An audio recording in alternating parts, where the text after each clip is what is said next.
One inakuletea kipindi cha BBC. Karibu msikilizaji kwenye matangazo ya Dira ya Dunia kutoka idhaa ya Kiswahili ya BBC Jumanne ya leo.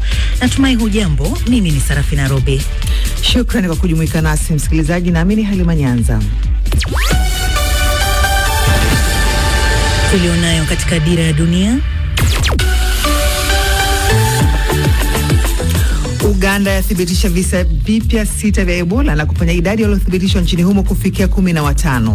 Mahakama Kuu nchini Kenya imetoa amri ya muda kuzuia utekelezaji wa mpango wa ujenzi wa kituo cha karantini hadi kesi husika itakaposikizwa na uamuzi kutolewa. Serikali isiendelee na kujenga kituo hicho. Pia serikali hairuhusiwi kuwaleta wale madaktari wa Marekani na wale wasaidizi wao.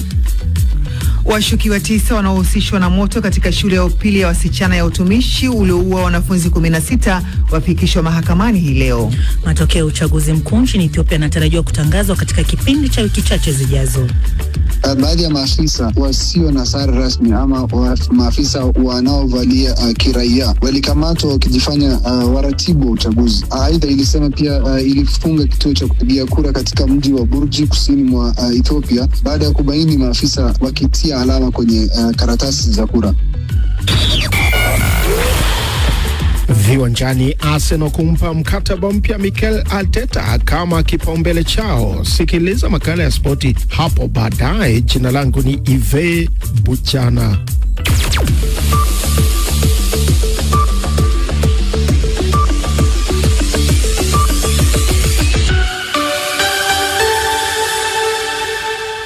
Taarifa ya habari za dunia na Mikarorobi. Shirika la Afya Duniani WHO limetathmini upya idadi ya waathiriwa wa Ebola likisema baadhi ya visa vilivyokuwa vikishukiwa kuwa vya Ebola ni vya maradhi mengine. Haya yanakuja huku Wizara ya Afya Uganda ikithibitisha visa 6 vipya vya maambukizi ya Ebola, hivyo kufikisha idadi jumla ya walioambukizwa nchini humo kwa watu 15. Taarifa kutoka wizara hiyo ya afya Uganda imesema visa hivyo vipya viligunduliwa miongoni mwa watu waliotangamana na wagonjwa walioripotiwa awali. Mariam Jahid na taarifa zaidi. Huku hayo ya kijiri, watu 2 wamefariki dunia katika mji wa Nanyuki nchini Kenya wakati wa maandamano ya kupinga kuanzishwa kwa kituo cha kuwaweka karantini raia wa Marekani watakaoambukizwa Ebola. Mmoja wa waathiriwa maandamano hayo aliuawa kwa kupigwa risasi karibu na kambi ya kijeshi ya Laikipia, huku mwingine akipelekwa hospitali na wanajeshi ambapo alithibitishwa alifariki kabla ya kuhudumiwa na madaktari. Leo mahakama moja nchini Kenya imeagiza kusitishwa kwa ujenzi wa kituo hicho cha karantini na kuitaka serikali kufichua yaliyomo kwenye makubaliano na Marekani kuhusu mradi huo. Rais wa Kenya William Ruto ameutetea mpango huo wa ujenzi wa karantini akisema utasaidia kukabiliana na magonjwa hatari kama Ebola katika siku za usoni. Jeshi la Israel limewataka wakazi wa mji wa Nabatie ulioko kusini mwa Lebanon kuhama mara moja wakati kijiandaa kufanya mashambulizi katika eneo hilo. Msemaji wa jeshi la Israel ameshtumu Hezbollah kwa kukiuka makubaliano ya kusitisha mapigano ambayo Rais wa Marekani Donald Trump aliyetangaza hapo jana Jumatatu. Rais Trump alitangaza makubaliano hayo baada ya kile kinachoripotiwa kwa mazungumzo yaliyojaa kukemea vikali kwa njia ya simu na Waziri Mkuu wa Israel Benjamin Netanyahu na wawakilishi wa kundi la wanamgambo la Hezbollah. Iran jana ilitangaza itasitisha mazungumzo na Marekani kupitia upatanishi kutokana na mashambulizi ya Israel dhidi ya Lebanon, ikihoji na kiuka makubaliano ya kusitisha mapigano. Katibu Mkuu wa Umoja wa Mataifa Antonio Guterres anasema kuwa ulimwengu lazima uchukulie hatua mpya mfumo wa hali ya hewa wa El Nino kama onyo la dharura kuhusu tabia nchi. Alisema kuwa El Nino itachochea hata zaidi tatizo la ongezeko la joto duniani. El Nino conditions will... Hali ya El Nino itakuwa ni kama kumwaga mafuta kwenye moto. Itachochea zaidi ongezeko la joto duniani. Athari zake zitapiga kwa nguvu, zitasambaa mbali zaidi na kuvuka mipaka kwa kasi ya uharibifu mkubwa. Hatua pekee inayofaa ni kuchukua hatua za tabia nchi zinazolingana na tatizo hili. Equal to the crisis. Shirika la hali ya hewa duniani WMO linasema kuwa maandalizi yatahitajika kwa ajili ya tukio linaloweza kuwa kali la El Nino, kukiwa na uwezekano wa 80% wa hali hiyo kujitokeza katika miezi michache ijayo, na kuonya kuwa huenda ukasababisha hali mbaya ya hewa kote ulimwenguni. Unaendelea kusikiliza taarifa ya habari za dunia kutoka idhaa ya Kiswahili ya BBC.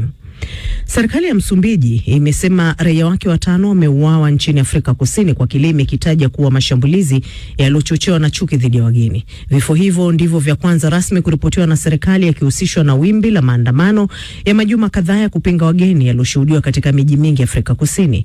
Serikali ya Msumbiji imesema takriban raia wake 800 wanaishi katika mji wa pwani ya Afrika Kusini wa Mosel Bay na walijikuta katika ghasia zilizojiri mjini humo zikiwalenga raia wa kigeni kutoka mataifa ya Kiafrika. Raia wa Nigeria pia wamekuwa wakilengwa katika ghasia hizo. Serikali ya Ghana hivi karibuni iliwarejesha nyumbani mamia ya raia wake walioomba kuondolewa Afrika Kusini kwa sababu za kiusalama. Walimu nchini Nigeria wanaandamana kupinga ongezeko la visa vya utekaji nyara mashuleni. Walimu hao wanataka kuachiwa huru kwa walimu wenzao na wanafunzi waliotekwa katika siku za hivi karibuni. Zaidi ya watoto 80 wengine wachanga wa hadi umri wa miaka 2 walitekwa katika matukio tofauti mnamo tarehe 15 mwezi uliopita wa Mei, ambapo washambuliaji waliokuwa na silaha walivamia shule kadhaa zilizoko katika majimbo ya Oyo na Borno. Na maafisa wa jimbo la Kharkiv nchini Ukraine wamewaagiza zaidi ya wakazi 7,000 wa eneo hilo kuhama mara moja kufuatia kitisho cha Urusi kufanya mashambulizi zaidi jimboni humo.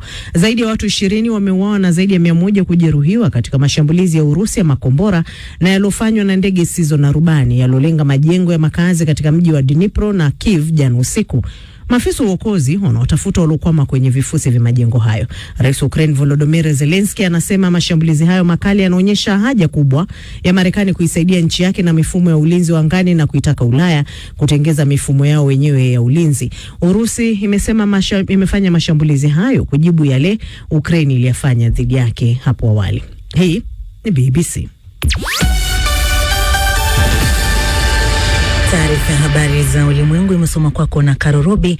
Haya ni matangazo ya Dira ya Dunia kutoka idhaa ya Kiswahili ya BBC, tukikutangazia kwenye FM na redio shirika mbalimbali. Ukiwa nchini Kenya unaweza kutusikiza kupitia Mwenedu FM na Gulf FM. Uganda ni Voice of Karamoja pamoja na Voice of Busoga. Nchini Tanzania pia tunaweza kusikika kupitia Abud FM na Radio Free Africa. Jamhuri ya Kidemokrasia ya Kongo ni Radio Muungano Beni na Lizadil Radio. Kwenye internet ni katika bbcswahili.com. Matangazo haya pia na kujia mbashara kupitia ukurasa wetu wa Facebook pale BBC Swahili na vile vile YouTube. Hile uko nami Sarafi Nairobi nikiwa Nairobi na mwenzangu ni Halima Nyanza akiwa Dar es Salaam. Karibu Halima. Naam, shukran sana Sarafina, na tukianza kama ulivyosikia katika habari za ulimwengu, Uganda imethibitisha wagonjwa wapya 6 wa Ebola na kufanya jumla ya waliothibitishwa kuambukizwa ugonjwa huo kufikia 15. Maafisa wa afya wanasema watu wote 6 walikuwa na mawasiliano na wagonjwa waliothibitishwa awali na kwamba sasa wanapatiwa matibabu mjini Kampala. Wakati huo uchunguzi uliofanywa na shirika la afya duniani WHO kwa mamia ya watu waliohisiwa kuambukizwa virusi hivyo umegundua kuwa wengi wao walikuwa wakisumbuliwa na magonjwa mengine yenye dalili kama za Ebola, na hivyo kupunguza idadi ya watu walioelezwa kuambukizwa ugonjwa huo. Zaidi na Shuaib Ibrahim. Idadi hiyo ya visa 6 ndiyo idadi kubwa zaidi ya visa vilivyothibitishwa nchini Uganda kwa siku moja tangu kuanza kwa mlipuko wa sasa. Uganda ilithibitisha kisa chake cha kwanza cha ugonjwa wa Ebola Mei tarehe 15 kufuatia kifo cha raia mmoja wa kiume, raia wa Jamhuri ya Kidemokrasia ya Kongo, ambaye hapo awali alikuwa amelazwa katika hospitali moja ya kibinafsi. Tangu wakati huo visa vingine vimeripotiwa, ikiwa ni pamoja na maambukizi miongoni mwa wafanyakazi wa afya. Ili kudhibiti kuenea kwa ugonjwa wa Ebola aina ya bundibujo, serikali imeanza kutekeleza hatua kali, ikiwa ni pamoja na kufunga kwa muda mpaka wake na Jamhuri ya Kidemokrasia ya Kongo pamoja na kupiga marufuku mikusanyiko ya watu wengi. Wizara ya Afya pia imetangaza kuwa kwa sasa inawafuatilia watu 668 waliokuwa karibu na wagonjwa walioambukizwa kama sehemu ya juhudi zake za kudhibiti mlipuko huo. Wakati huo huo, wagonjwa wawili wa